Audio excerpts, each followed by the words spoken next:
Hey, you guys. Hope everyone's having a good day. My name's Shane. I'm a meeting leader at Orca. Thanks for coming back for week 2.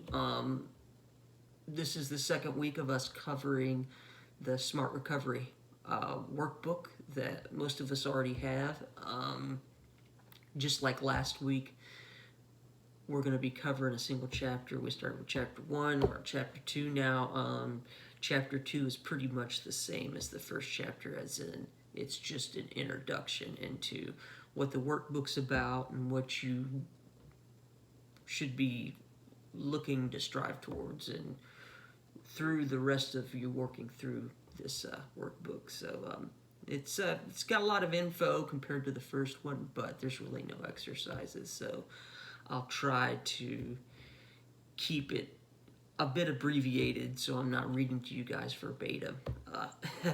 I've got a couple of things I've covered a little better than others just because I think that it applies to some of us as opiate addicts more than general person who practices addictive behavior. But feel free to work along with me in the workbook, or just watch the video, and if you want, leave a comment, whatever you need to do. I'll be saying a code word, a code word to prove that you watched this video sometime during it. So keep your eyes and ears open, and let's get this thing going. All right, so chapter 2 literally its title is Getting Started. But I think personally that the whole chapter can be summed up best in words by its second subheading, which is Understanding Addictive Behaviors. So let me pull this up. Yeah, Understanding Addictive Behaviors. I'm really sorry about this, guys. I had a dry erase board at my sister's on an easel, and she was going to let me borrow it, but we figured out at about 5 o'clock when I took my nephew back to her house that none of us had dry erasers or dry erase pens. So yeah, I got stuck with permanent marker in this, and you guys got stuck with my chicken scratch that I couldn't erase and correct. So I'm very sorry. But understanding addictive behaviors, because that's what we're really starting to do in the beginning of this thing anyways, right? Addictive behaviors, what can they be summed up as? Behavioral patterns are ritualized, become stronger each cycle, involving short-term thinking to attain instant gratification. These actions cause long-term damage there. So that's the abbreviated version of what you see in front of you in the book.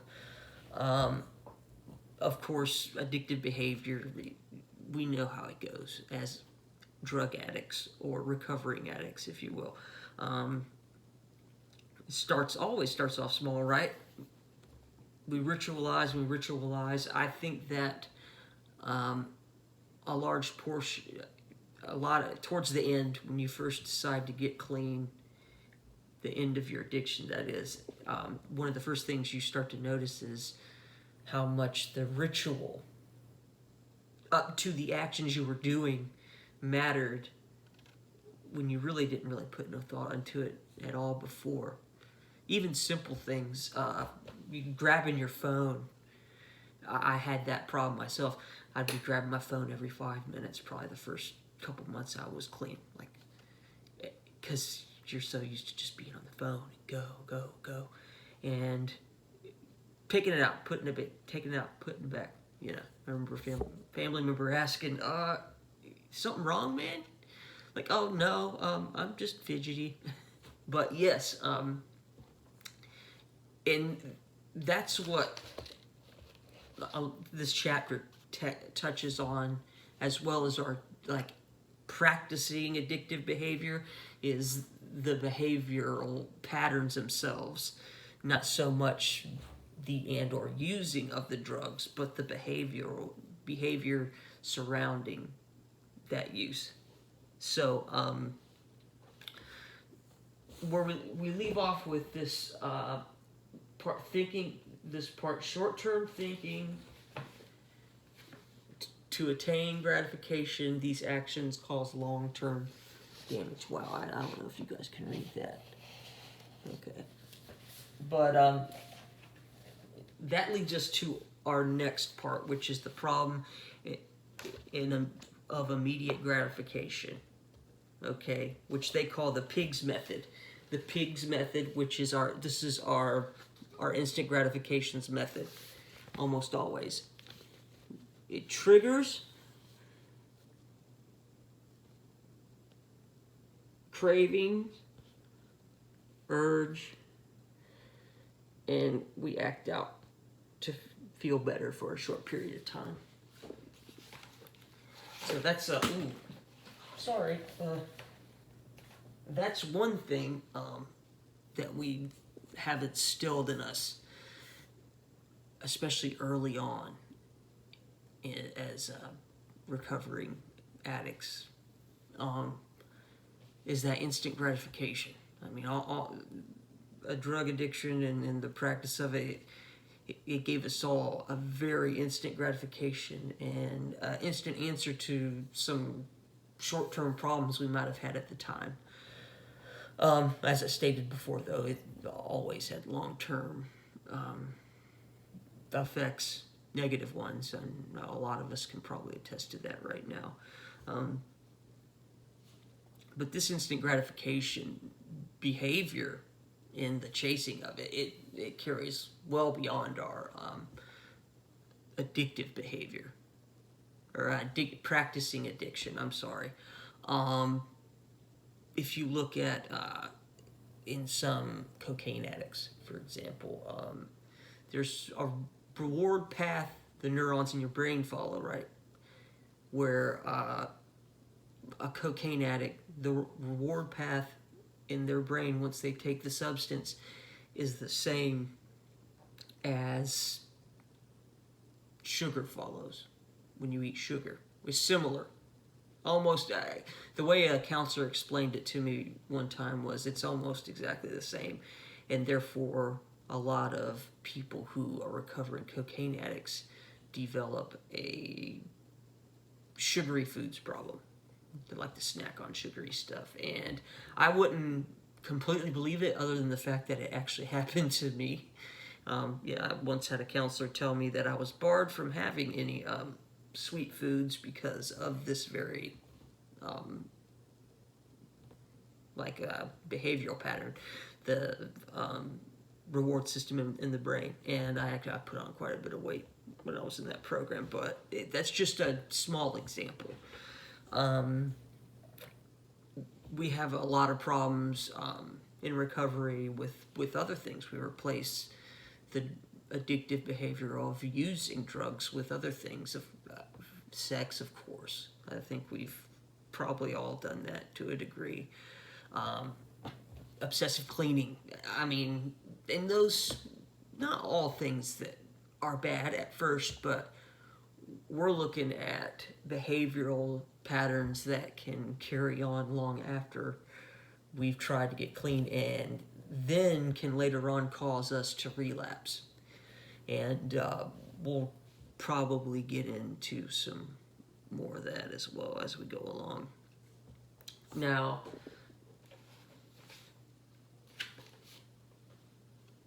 with the problem of instant gratification, the trigger events, those are things that we can work to identify, right? And that's some of the stuff they talk about in this chapter, but also the tools later on in the book will give you specific things to like look back on in your brain when these situations arise in your life, right? Cravings, the feeling of wanting to use, of course, we have some help with that, but that isn't foolproof, right?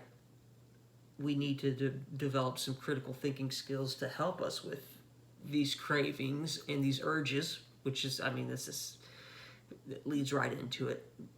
The urge is the actual physical action right behind the craving. That's like the next link in the chain. Boom, boom, and then we act out, of course.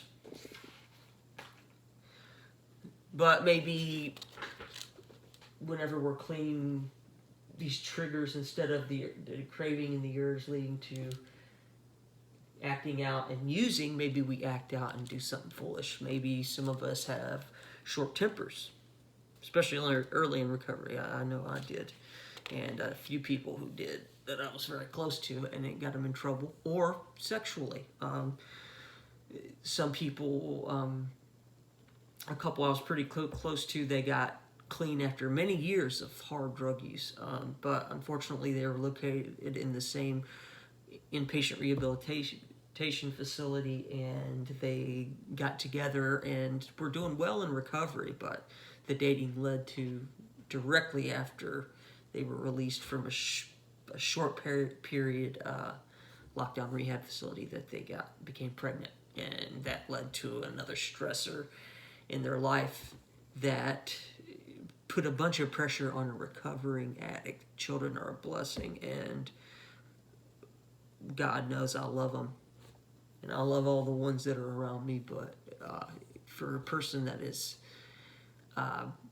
just coming off of heavy drug addiction, the added stress of being pregnant, or being pregnant as a couple, or trying to take care of a child that you're probably not responsible enough to take care of yet is probably not a good thing. But Lord knows, I hope I don't offend anybody by saying that, but I hope you see what I'm saying.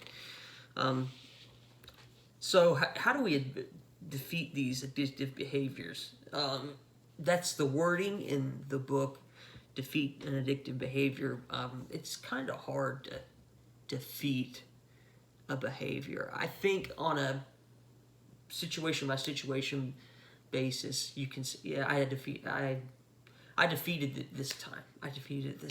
But no one's perfect. So, but when we look to defeat an addictive behavior, we've got to follow a process. It outlines it pretty well here. You identify your triggers, right? Urges and cravings. You recognize patterns of behavior, and you cope with urges and address how you think.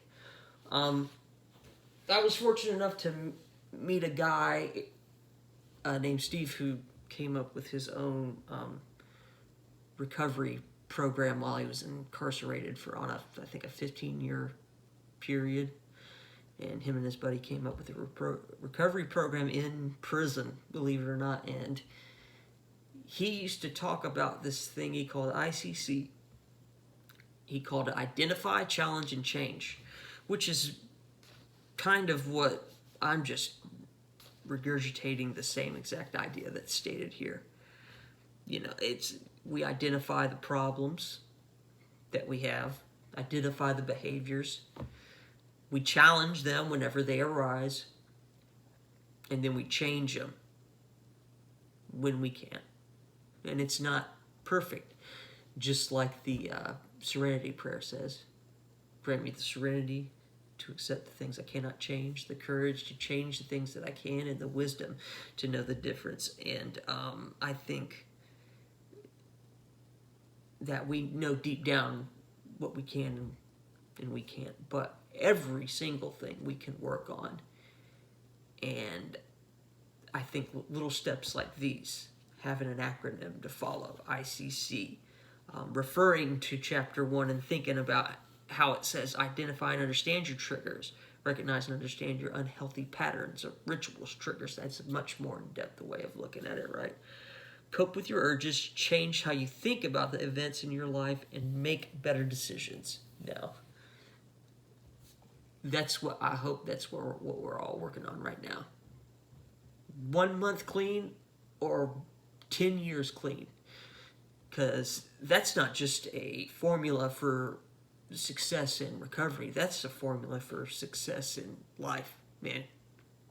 if everybody, addict or not, could look at these destructive behaviors they have and change them, identify them, for God's sakes. With all the things that have been going on the last few years, there's quite a few people who, it seems, can identify their rotten behavior, but hopefully that's changing, and hopefully we're changing too. But anyways, so understanding recovery, it says right after this, which is, it follows with us the Substance Abuse and Mental Health Services program that defines recovery as a process of change through which individuals improve their health and wellness, live a self-directed life, and strive to reach their full potential. Well, I mean, that's a literal definition of understanding, or what recovery is, right? But it goes on to state here how recovery is much different for everyone, and it starts to talk about abstinence, which is a big part of the SMART program. It is an abstinence program, but some people might not identify their abstinence with the recovery, which is a whole another bag of words. I'm not here to tell you what recovery exactly is. We're here to help relate what our recovery is to each other. But go ahead and read that, and that'll help you, formulate your idea of what recovery means to you and what you want it to mean in the long term. And the journey of recovery after that. Moving on to the abstinence and moderation part.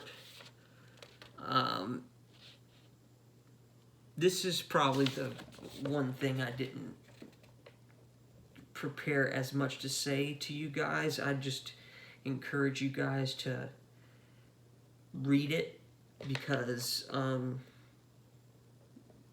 abstinence is a pretty big part of the SMART recovery program as a whole. But it talks a little bit about more compulsive behaviors, and there's some stuff about, being abstinent from gambling, shopping, sex, pretty much abstinence from all of the destructive behaviors that us as drug addicts, recovering drug addicts, practice, even out of addiction, addressing those as we're in recovery. And this is where we get to the kind of meat and potatoes part of this whole chapter. And this is stages of change. Now, don't laugh at me, but, well, you can, because I won't hear you, I guess. But again, since I didn't have a dry erase board, I had to just kind of draw this ahead of time. I'm sure you're looking at the same thing in your book, right? And this is just a diagram giving a visual anchor to the stages of change as defined, and as we will learn through this, or learn to identify with, as people working through the SMART recovery program. So, the exit. I forgot to say that this moves backwards. Okay, this is the end. We're starting right here at pre-contemplation. Now, it describes pre-contemplation as probably someone we can all identify with. Pre-contemplation in the book talks about a person who is making certain steps toward recovery, like going to counseling, agreeing, or maybe getting Marchman acted to a rehab facility. But usually at this stage, they blame it on external factors, or it's not really their fault. Hold on, let me see. There's something. I'm sorry, I didn't have this marked, guys. They resist change and usually place responsibility for their problems on external factors such as genetics, family, society, and the legal system, etc. So I think we've all been there at one point or another through a stint in recovery. Everyone's so different. I don't want to accuse us all of going through multiple recovery cycles. I can just speak to my own experience, and man, I've been through a few. And in a lot of them, that was me. And it's unfortunate that a lot of people don't get past that stage. If you're watching this video and you're an Orca, I'm pretty confident that you're past this stage, and thank God for you. Stay right where you're at, because man, Orca's where you belong, I promise you. Then it goes to contemplation. People start weighing benefits and costs and change, and may experience the mixed feelings of ambivalence people normally feel about change. So not too different from the first one, right? But they're really starting to weigh the benefits and the negatives of this lifestyle and where it's going to take them. And with this contemplation, I think we talked about this last week. I think I might have referred you to cost-benefit analysis. And to that figure, I can't remember if it was on page 16. I think it was 3.2. But here it is. Page 22 is where you'll actually see your cost-benefit analysis. And it's always good to take a look at that. Even beyond this chapter, at the end of the book, a good moral inventory can be done with this cost-benefit analysis, man. It's really good. In preparation, a person has decided to change their life needs to blah. I'm so sorry. At this stage, a person has decided their life needs to change and are open to seriously considering options. They gather information, evaluate alternatives, and take small steps towards changing their behavior. All right, so this is really where we start to put a plan down, right? And then the next step is action. That's when we really start to put work to that plan. And when we start to put work to the plan, that's really when we're starting to get the wheels rolling in these stages of change that, as we're defining them here, right? And unfortunately, we've probably all been slightly affected by this, or largely affected by this. But if you look right here, I forgot to put down relapse. If you look in your book at your diagram there, as soon as you start to get to action, well, preparedness really, between these loops of the ebb and flow, you see relapse. Let me just in case you guys don't have a book on here right now, I'm sorry. But there's relapse right there. See? Starts right about preparation. Unfortunately, we have to deal with relapse. It's not something that I like to say, or anybody likes to say, oh, don't worry, you're going to relapse. It's okay, just expect a relapse. No. Try your hardest to identify these behaviors beforehand. Unfortunately, a large part of the people in recovery, and even people that are successful in recovery, have relapsed. I've relapsed before, and I hate to make it so public, but I think it's important that everyone knows that they're not alone, because one of the first thoughts I had when I relapsed is, oh my God, I was doing so well like the other people I was grouped in with, and I just messed up. So I'm all alone, but you're not all alone. It's not really about the relapse when it happens. What's your attitude and what's your reaction to that relapse? Is it a one-day thing? Is it a one-week thing? Are you going to relapse and decide that's it, I'm done? Or are you going to relapse and decide, you know what? Maybe this was what I needed to show me how important my recovery is to me. So don't take these lapse things as a free pass, but unfortunately it is a hard truth that we encounter in recovery, especially with the type of things that we're recovering from. But right in that relapse, there's maintenance, and that's really where we're at. All of us are at. Maintenance really takes place in all of this, but once we get our program put together, once we get tools like this and things that we learn from Orca and our counselors there, and things that we pick up from programs, and things that we get from our higher power if we have one, how do we use all that to make a good plan of maintenance? And when you find that out, you've got your program. Your program for you. But I know for sure that this program is for everybody willing to actually, do a little bit more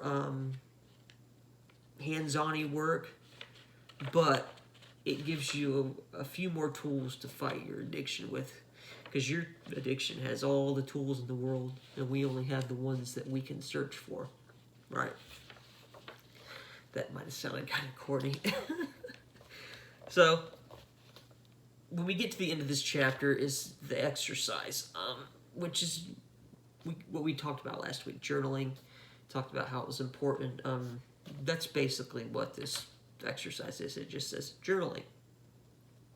Keep daily notes about what you're thinking, how you're feeling, and what you're doing. Break down overwhelming complex problems into smaller parts, plan activities, and set short-term goals. Identify what's happening. Identify what's helping you recover and what's not helping. Chart your progress along your recovery journey. And that's important.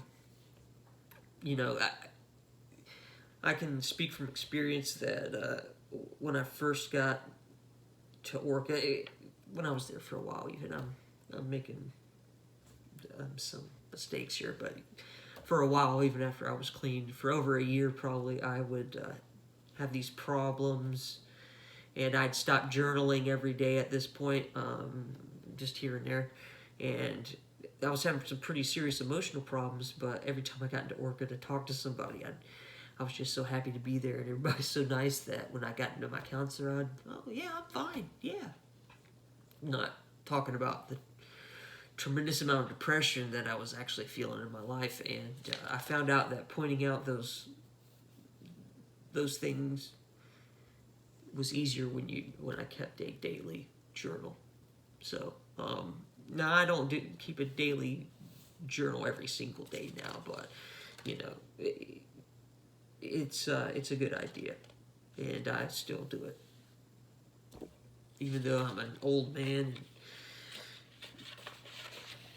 I don't have very much interest to talk about. I still try to do it because it helps in the long run. So, and next week, the very next page is chapter 3, and that's where we'll be at next week.